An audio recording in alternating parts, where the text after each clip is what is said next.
Welcome to Seek Reality with Roberta Grimes. Joyous conversations about what the afterlife evidence and modern science combine to tell us is true about our one reality. You have nothing to fear. You are eternal and you are perfectly loved. Knowing the truth changes everything. Now, here's Roberta. Welcome to Seek Reality. I'm Roberta Grimes, and I'm so happy you're with us today. As we approach our 10-year Seek Reality anniversary in June, there are a few guests who have been with us from the really very beginning, and today's guest has been with us for that long. Amazingly, this is Dr. R. Craig Hogan's 39th Seek Reality appearance, and I was curious. So I went back to the beginning, back to June of 2013, and I found that I had done the first 3 episodes on my own because whoever had heard of Seek Reality back then? And sure enough, Craig was my very first interview guest. He has been with us from the very beginning. And that first interview we did was about the first version of his wonderful book, Your Eternal Self. If you haven't read it, please do yourself a favor. Give yourself that gift and read Your Eternal Self. Craig and I really do go back a long way together. And in all of these almost 40 different versions, we have tried never to duplicate any of our topics. So today's topic, too, I think is unique for us. Actually, it's not as hard as you'd think for us to never duplicate a topic because there are so many different afterlife topics. We've been writing blog posts for Seek Reality Online, and there are simply no end of topics, no end of ideas that we can write about. So today we're going to talk about something that's going to be a lot of fun because we're going to talk today about what people do for fun in the afterlife. And you're going to be amazed to hear about all the different kinds of fun things that you're going to get to do when you finally do get around to going to heaven. Craig, welcome. I'm so happy to have you back with us again. I'm happy to be here. You know, it just gets better every time. So wondering how much of a high we're going to be getting. But it's been wonderful, and I'm looking forward to today. Oh my goodness! When I was writing a blog post about this, I just couldn't get over how many things we are going to get to do when we get there. I don't know why anyone ever bothers to come back and reincarnate because there's so much fun stuff to do there. And when we come back here, it gets serious. It's just like too bad that we come back. But we're hungry to grow spiritually and get to do even more fun stuff there. So we eventually do decide to reincarnate. But first, I think the most important thing for people to understand is that when we go home, we basically drop our body. We become attached to our bodies here, let's say. So we hate the idea that we have to drop the body we got used to, but talk about our new body. When we get there, what is it that's wonderful about our new bodies that we get when we go home? The new bodies we have are just as substantial. They're exactly the same as the bodies that we're in now, except that they're us in our prime. They're in our 20s or 30s. They are healthy, and there are no weights. It doesn't feel like you're tired or that you feel anything oppressing you. The body is perfectly fine. And the reason that it's in the 20s or 30s is because we have that desire or expectation, even though we don't say it. So we don't have to ask for that kind of a body. It's the fact that in our minds, in our desires, we want to be at that level. We want to be at that age. And so that our universal intelligence simply gives it to us. We're simply there. As with so many things in the life after this life, we don't have to ask for them. They're there because we want them. And they're there because we deeply feel that way. And so if someone then goes to the next life and they've lived in the Sahara and they're used to a Bedouin kind of an existence, or if there were an Inuit Eskimo and they're used to that kind of an existence, then their life in the next life then is just like that. So it's what they expect to have happen, and whatever their deepest desires are, they're there. And so one of them is the body. We have wonderful, healthy, fulfilled bodies. There are no old people in the life after this life. There are no old people, ailments in the life after this life. We continue our lives healthy and happy there. And we're beautiful too. I mean, I know exactly how I want to look there. I can hardly wait. However you want to look is how you get to look. You don't have to. In fact, there's. I remember reading some wonderful stories. People want to look. They want to be blonde, for example. They want to look the way they looked in a previous lifetime. They get to look that way then. So you can look forward to that. And as you point out, you never tire. So if there are things you enjoy doing that require that you have a lot of stamina or a lot of energy, you can look that way then. It's never nighttime. So that you don't have to rest. Usually people take a nap when they first get there that lasts a little while. After that, you don't have to sleep again. You don't have to eat. So that there's plenty of time, and there's no time there too. So there's plenty of non-time to do whatever you feel like doing. So let's get to it and talk about some of the fun things people do. Yeah, there are wonderful things that people do there. The things that people do then are not simply recreational. There are people want to grow. They want to become better. If you can imagine wanting to become so loving that you were the essence of love, that love permeated your body, and what a wonderful feeling that would be. The people around you would be doing the same thing. They would be trying to make themselves permeated with love. And so there's still a lot of growth. We are trying to grow then in the life after this life. But at the same time, there are these recreational things that we can do, the things that we had never been able to do when we were on the earth plane. We can do them there. We simply have to let ourselves know that we're interested in it. And when we become interested in it, it's just there. So we will have whatever it is that we want for our recreation. And that can be anything from playing ball the way we used to on the earth plane with groups of other people who also wanted to play ball. There are sports car enthusiasts on the life after this life, and they have come together and they look at the sports cars that they have developed. They developed their own sports cars there, and then they can race the sports cars. They go by themselves because of the intent of the person who's riding. The person doesn't have to put gasoline in. There are no pollutants in the atmosphere. They simply go by the intent, but everything else is exactly the same. The sound is the same, the experience is the same, and so we can have any of those experiences just because we want to have them. There are other kinds of vehicles too. People talk. In fact, I've had visions when I was there in the astral of these funny little vehicles operated by mind, little cars, little airplanes, and little boats operated by mind. That people, and as you point out, there's no exhaust because they're operated by mind. So it puts me in mind of children and the little vehicles that they use. Whatever people feel like playing with, they get to play with there. It's very liberating to think that people, and this was especially important. I think back 100 years ago when there were a lot of poor people who were dying, they got to play with things that they never did get to play with. When it was really playtime when they graduated and came back home. Another thing they got to do was take lessons, which they never got to do when they were poor. Music lessons. They got to take music lessons, piano lessons from Mozart. Think about that. And violin lessons from experts. And our minds are so much greater because when we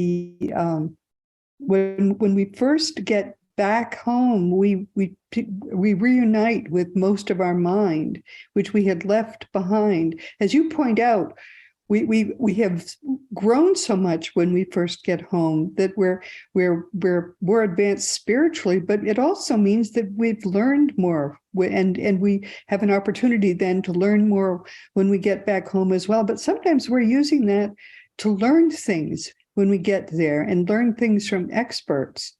Yeah. Sometimes when children come here, they suddenly have they are learning. They're able to learn piano so well. With that, at the end of their first year of piano lessons, they're playing concerts. Why is that possible? Well, it's because when they first got back to the afterlife, they took lessons from experts in piano or in violin, and so suddenly they're able, or they were learning from Michelangelo how to paint. People don't understand that you can take that kind of lesson there.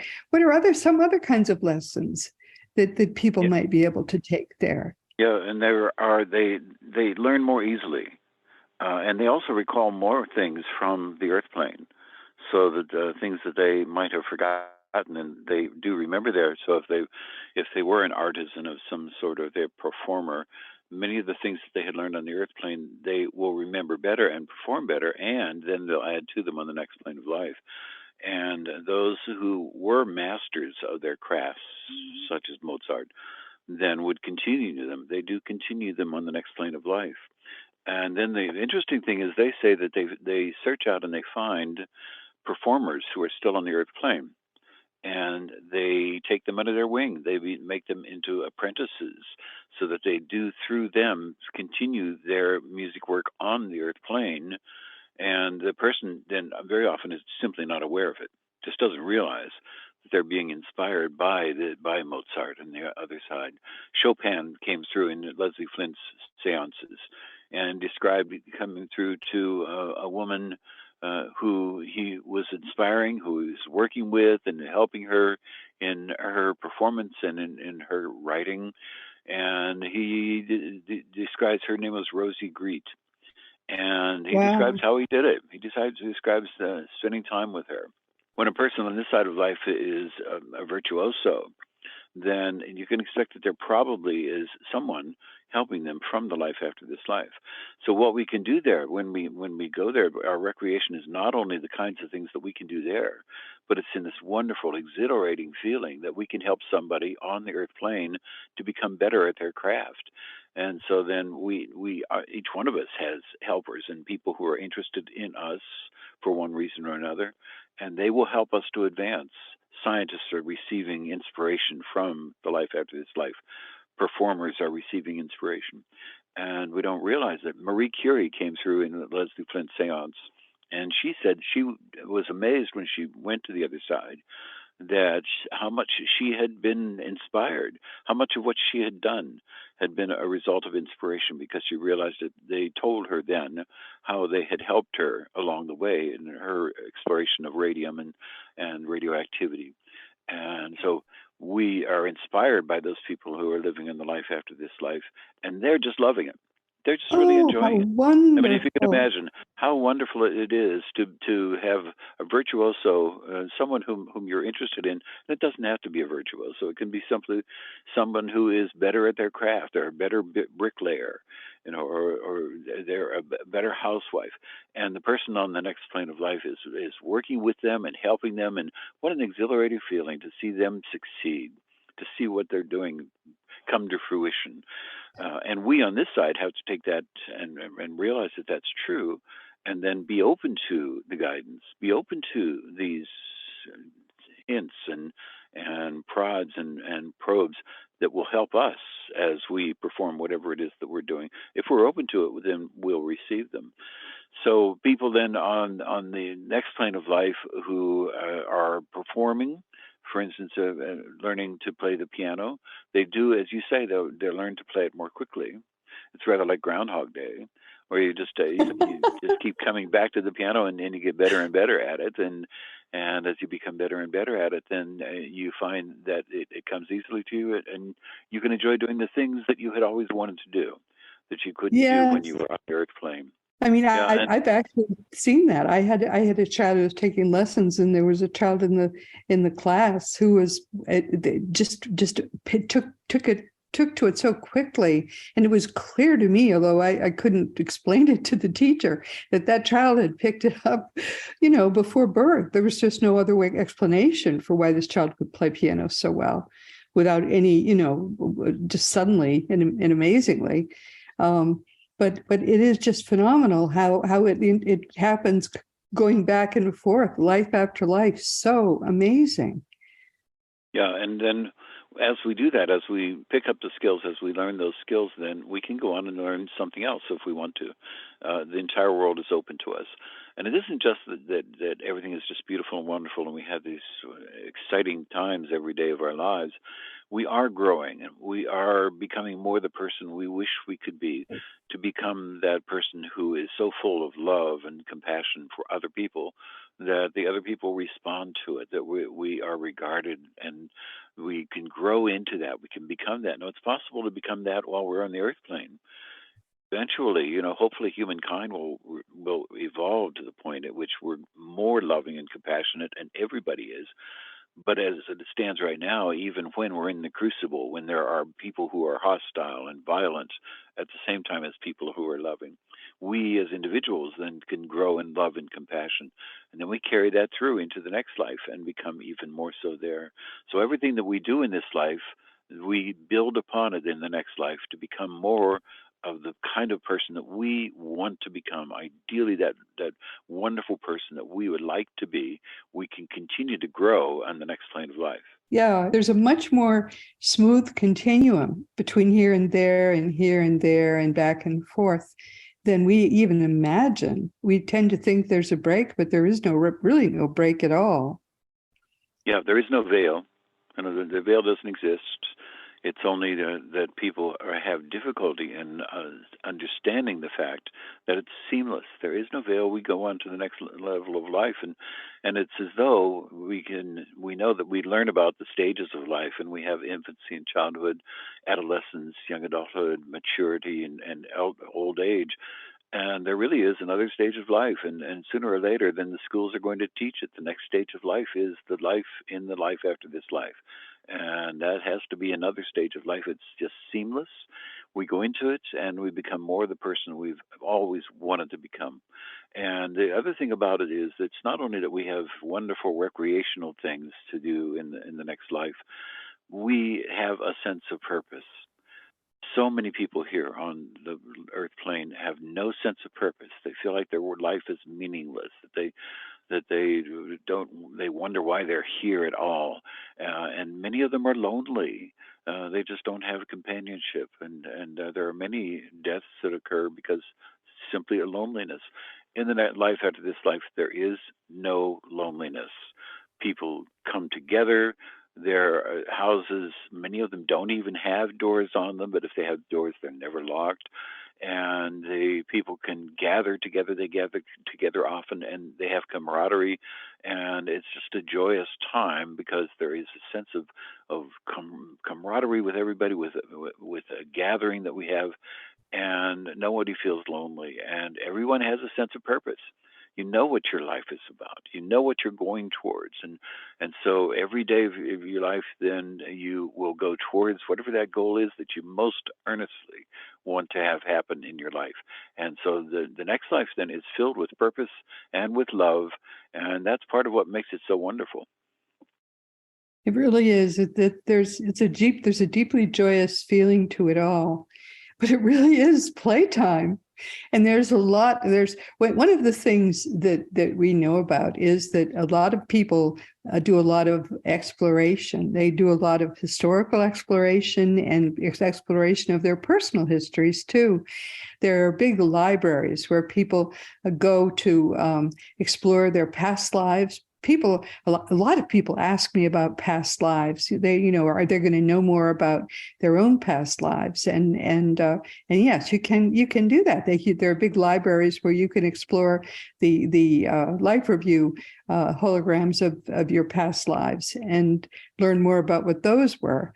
And you can also there are but I don't know how you would describe them. We know that there are some. There's a Dickens town, and there's a Wild West town, and we think there's a 1950s town where you can literally go and be part of and play at being in these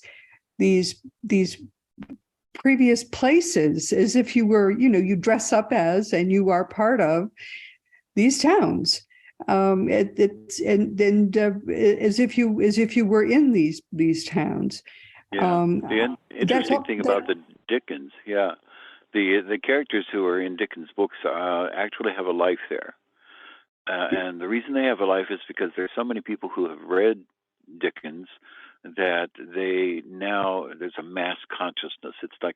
We know this person, we know the Artful Dodger, and as a result of that, then there is a place where they are, and as you say, that's in Dickens Place or Dickens Town, and there the characters are alive and you could converse with them and you could spend time with them because of the fact that they have a life of their own. They are not like earth beings, they're not like humans. They have the life of their own because we expect them to be there. We know about the characters and we love the characters, and because of that then they have a life of their own. And so we can go there. We can also, if we want to, we can go to the libraries. There are libraries with every book, every article that has ever been written, but we don't have to read the books. You don't have to open up the book and look at it. You can take down a book if you feel like it, and then you can just close your eyes and the author will come to you and will tell you what was in the book. And we'll tell you the true intention, because we don't get the author's intention when we read a book, but you'll get the author's intention when you look at the book. And all these things that we know about the life after this life, we're getting all of this information from people who are living there. You know, these sound really like they're just fantastic, like they're so unusual. You know, it's how could you know these things are true? We get all of the information. Everything that we say is coming from sources in the life after this life, and they're corroborated. So it's more than one person who's saying them, even though they sound fantastical. And so one of the things is these books that will read themselves to people, that you don't have to worry about opening the book and taking it home with you. And so these tremendous libraries are there, and everything is available that has ever been written. It does seem sort of unbelievable. There also seems to be something like the reenactment of famous historical events that happens. I don't know if it's the actual characters or a mimic of the characters, but famous historical events, for example, from the history of the United States, somehow seems to be something that happens too, and we get to observe it. Yeah, we're able to go back and actually more than observe it, we get to have the feelings, all of the sentiments of the people involved on both sides if there's a conflict.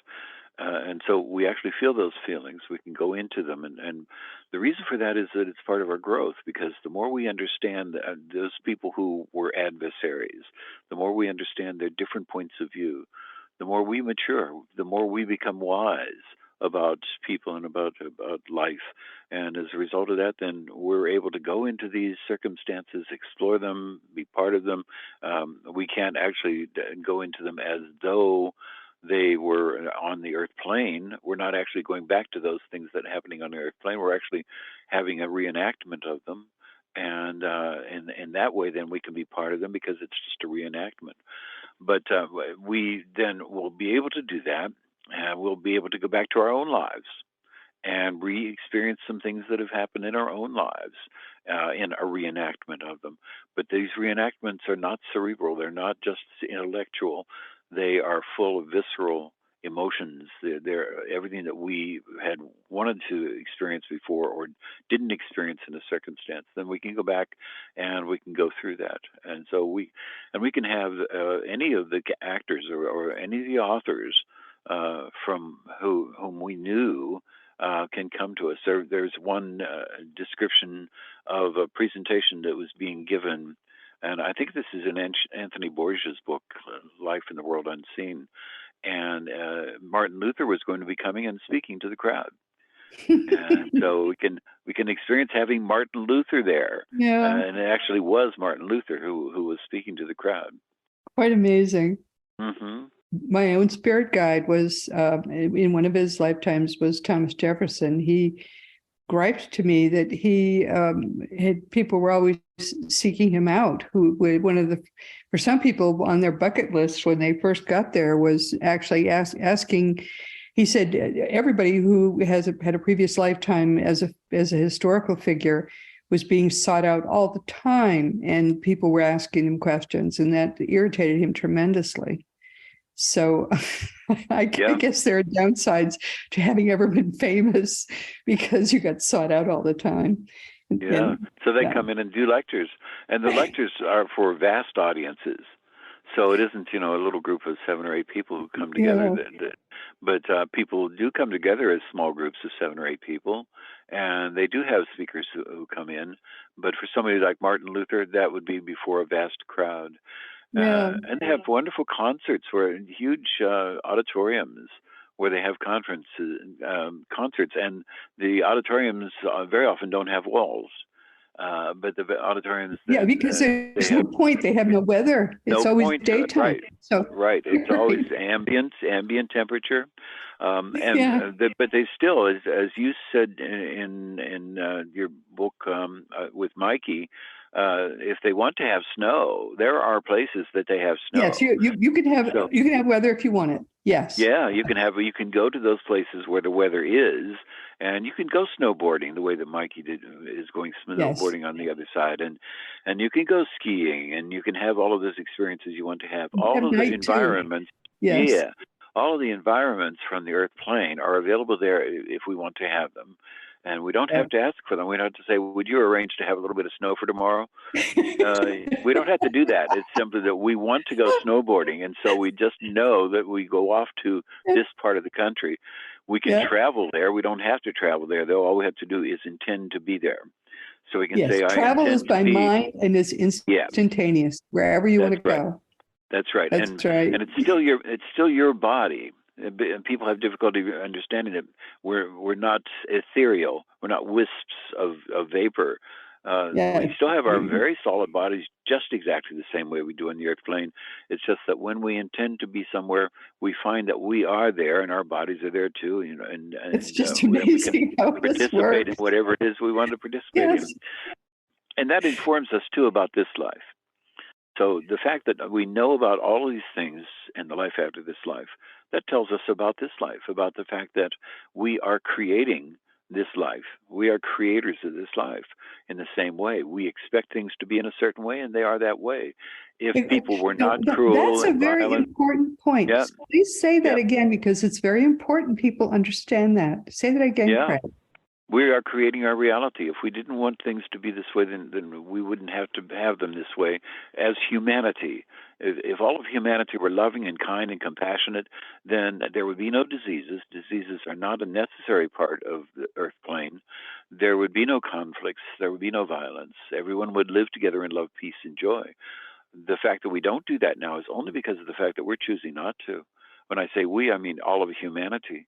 But if we come to that point, and that's what our goal is, our mission that we have for Seek Reality Online is to help people to grow, to become more like that, so that the more people who become like that, the more humanity changes. The more humanity changes, the more the world changes. Gaia actually changes. All of the atmosphere then changes. So we know that from the life out of this life. If somebody wants to go snowboarding, and the snow is just there. They just intend to be wherever that is. And that shows us the fact that we are responsible for our own reality. Very amazing and very true. Absolutely true. Once humankind decides that they want a better reality, their better reality will be here, and it'll be instantaneous. Mm-hmm. We just have to make that decision.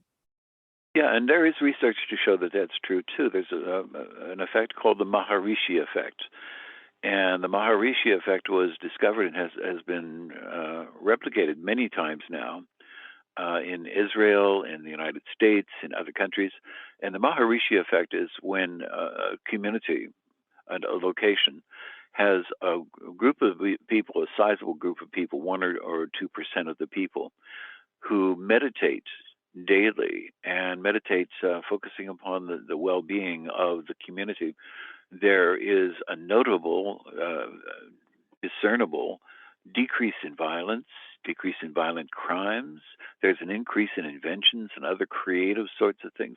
And you can see it in the statistics for that location. The studies have been done in Israel, they've been done in the United States, in Washington, D.C., and consistently it shows that when a group of people focus their love and compassion on an area, it changes that area. It changes what happens to those people. So you can imagine what would happen. That's 1 or 2%. What would happen if it was 60% of the people in an area? What would happen if it was 90% of the people in an area? What effect would that have upon the area? What on violence, on crime, on inventions and wonderful things that were being created? And so we know from the understanding from what we have learned from the other side, from the next life, we learn how that affects life on this plane of life. This is just a spiritual plane. We're living in a spiritual plane. Earth is a spiritual plane. And the next life is just another spiritual plane. And so the same rules that apply there apply here. And so we can learn many things. And this is where science is really backward right now, because of the fact that it doesn't have that information from the life after this life. They don't have that comparison, so they can't apply it to this life. And that puts them at a real disadvantage in understanding life on this side of life. They're actually foolish. They refuse to accept the fact that matter is essentially non-material. I mean, that's kind of fundamental, and it's something that was understood very well by the leading lights. Max Planck and Albert Einstein understood it very well, but it is not understood today. So science has actually gone backward. It's regret. Max Planck actually was the one who referred to the matrix, and the fact that we're in a matrix. And yes, all of the founders of quantum mechanics knew, based upon what they understood about science, about quantum mechanics, they knew that the only explanation for what they were seeing, for what they were getting from quantum mechanics and from all their explorations, was that life is very different, that life is being created, that we are instrumental, that we are part of that, we are co-creating this existence. Yep.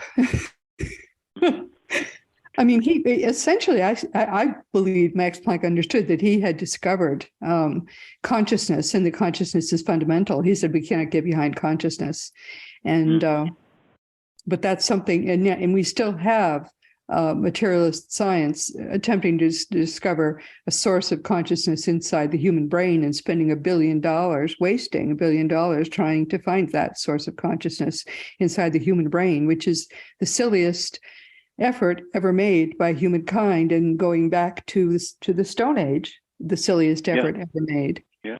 And what's really silly about it is the fact that they're not finding it.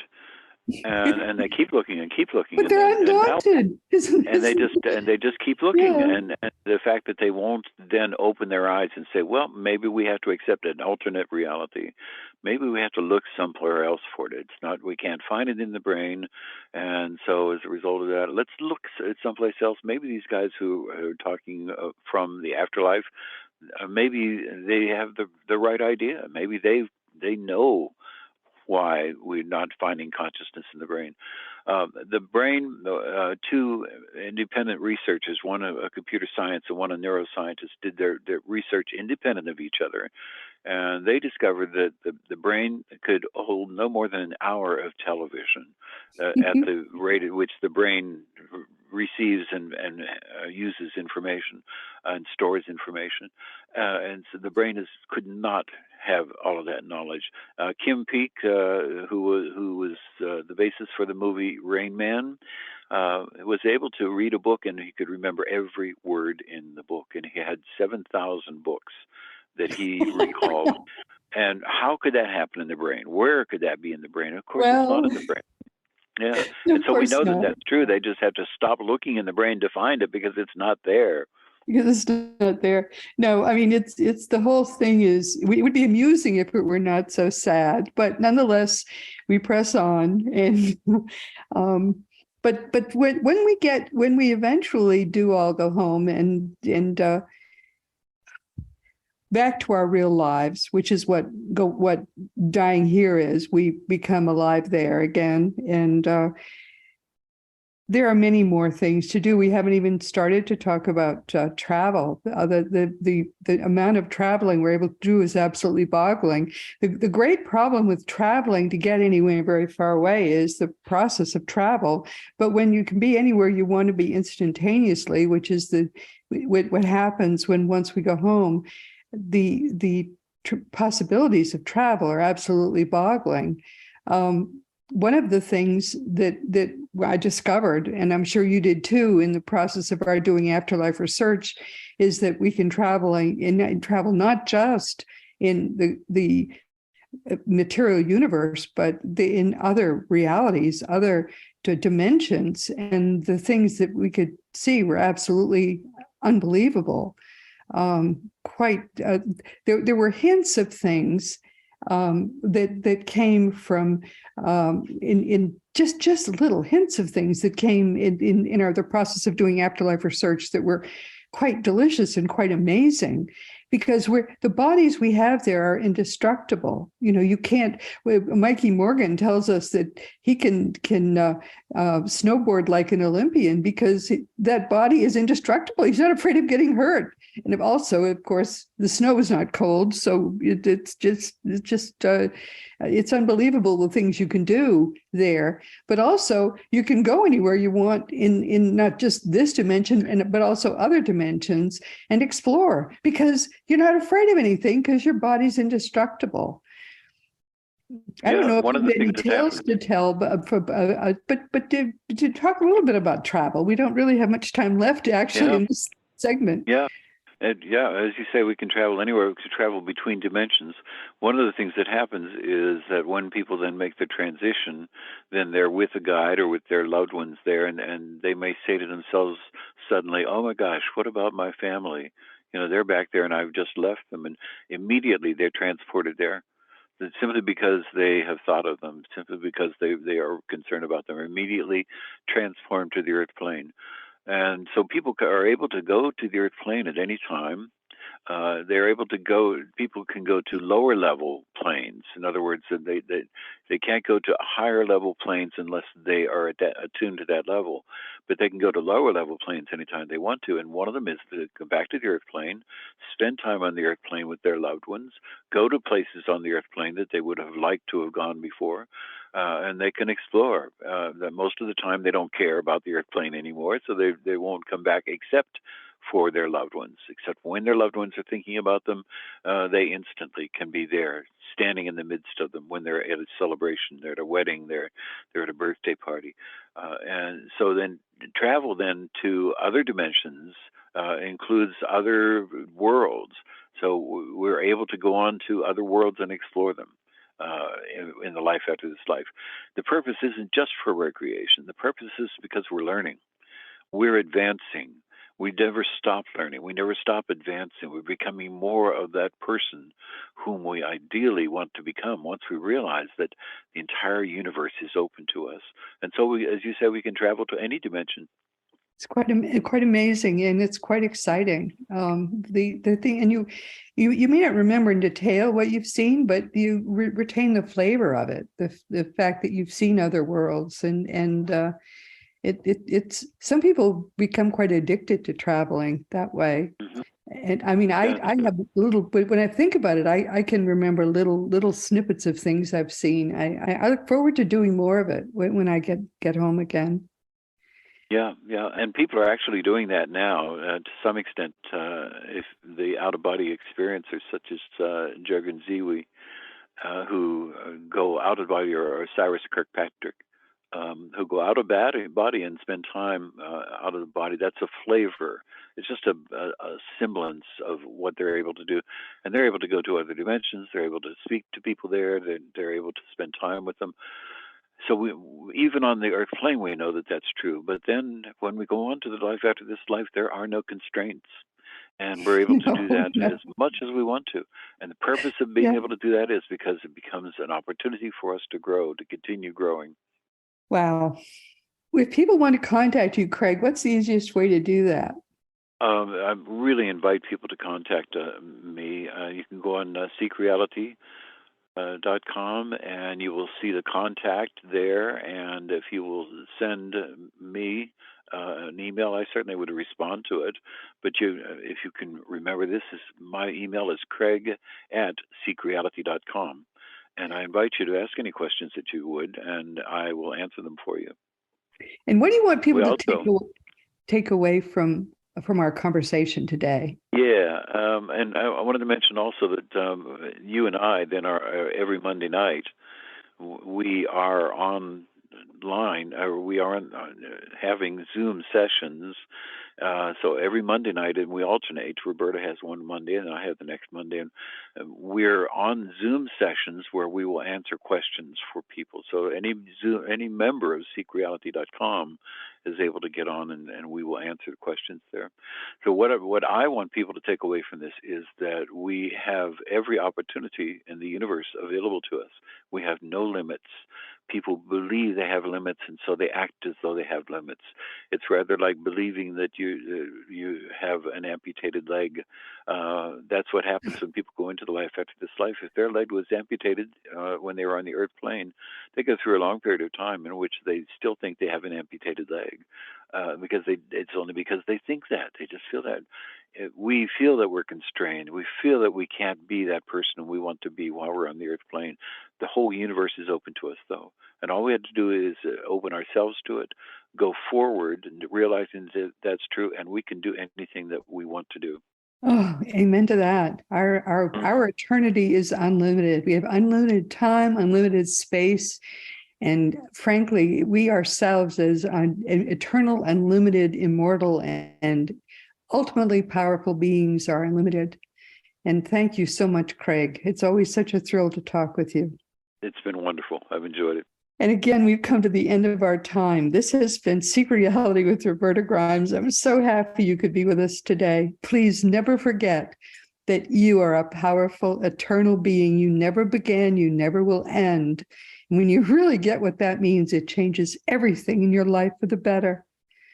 Our guest next week will be Carol and Mikey Morgan, and he'll be with us for the 19th time. And actually, Carol and Mikey also were my guests during those first few episodes of Seek Reality 10 years ago this coming June. They followed right after Craig, and that was not long after I'd met Carol, actually, at my first Afterlife conference. Visiting with Carol and Mikey is always fun and always surprising, so please be sure to join us next week.